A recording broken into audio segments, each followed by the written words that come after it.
guys, welcome to my next review, and today we're going to review Red Robin. Yum. Yeah, I get used to that. I'm going to be saying that the whole time they're in this.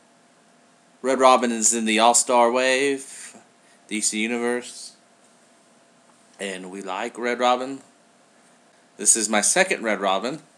I had Red Robin, this is the first Red Robin for a little bit now, about a month.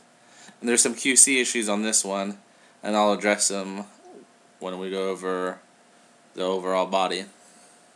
Here's the back of the card. If you want to read that, just pause it. I'm not going to read it. But this is definitely the Tim Drake Red Robin, because it says Tim Drake already had impressive detective and computer hacking skills when Bruce Wayne offered him the opportunity to train to become his protege, Robin. I'm not going to read the rest. But so we obviously know there was some speculation as to which Red Robin this is. The original prototype, what I remember, he was really big and buff. Well, it looked like they used a Batman body on him, and I remember a lot of us were complaining. Here's the rest of the wave: Superman, Batman, Red Robin, and Superboy Prime. I've already reviewed Superman, so if you want to go watch it, just go to my channel and watch. Standard DC UC body for Red Robin. The only problem is Red Robin has a tight ab crunch, and I don't want to force the issue because look what happens. Yeah, you get this loose ab crunch. So yeah, he's really stiff. I don't like it, and he's not stiff on this one here, but his head swivels, his arm swivels. Ankle, goes up and down. He has a waist articulation. Nice. I mean, he's really nice all around. But I definitely don't want to force. I don't want to break another figure. I'm just really sad about that Superman being like that. I've been pretty bummed about it all day. Now, if you see here, Red Robin has a closed fist in his right hand and an open fist for his left hand, which you can hold his staff in the left hand, which is okay. I'm glad they didn't give him two closed hands, but I'd rather have two open hands. So I bet you I could pull this hand off and get like a Batman or something with an open hand. I mean, it doesn't make sense. He has a staff. He needs to have both hands for it to make cool poses. So I'm a little bit upset about that. It just doesn't make any sense why they would do that. Red Robin has a nice head sculpt.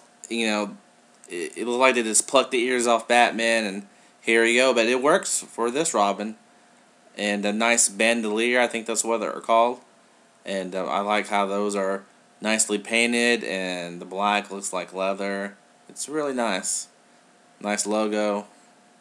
Nice belt. I mean, he's really nice. Now, my first Robin, his bandolier is messed up. It kind of, if you look to the left, it's just not glued in right. It's right here. And so it really ticked me off. And his head had a gray spot, and it looked like they tried to paint it over with black, and it just didn't look good. So he has a little spot on top of his head. Looks like an army building Red Robin here. Let's do a size comparison. Here's Red Robin with the DC Direct Red Robin, and this Robin, the DC Direct Robin here, is supposed to be Dick Grayson, but due to the lack of articulation in his arms and legs, I mean, it's like a standard 90 action figure. What you would see, the lack of articulation. And the sculpt is really good. I mean, it's an Alex Ross Kingdom Come series. But I wish Robin, the DC Universe Robin, was this size. Now here's Robin with the new Superman I just reviewed.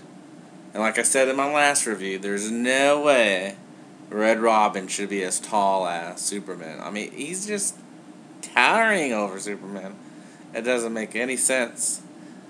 It's like Mattel has two molds, and they went with the older mold for Superman, and the newer mold, the DC Signature Collection figures are getting taller, and so hopefully in the future we'll have a taller Superman, a taller Batman. I mean, those guys are the Superman and Batman are the I mean, they're the main two guys in the DC universe, and they're short. I mean, I'm a short guy myself, but come on, man. Now here's Red Robin with Nightwing, and once again, Nightwing should be taller than Red Robin, you know. And here's Red Robin with Robin, and this is my favorite Robin with the green and the red. I remember reading the issue when Tim Drake finally put on the Robin suit, and he had that Robin suit on. I was like, oh man, that is much cooler than Dick Grayson's Robin suit. So for me, this Robin is the Tim Drake Robin. I remember reading that on the way back home. I think my dad actually picked me up the comic book that he became Robin, and I remember reading that on the way home in the car. I remember freaking out. I'm like, wow.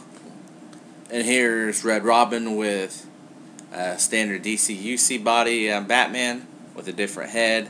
That's a DC Direct Bruce Wayne head. And once again, even if the original Batman head was on there, Red Robin is way too tall to be.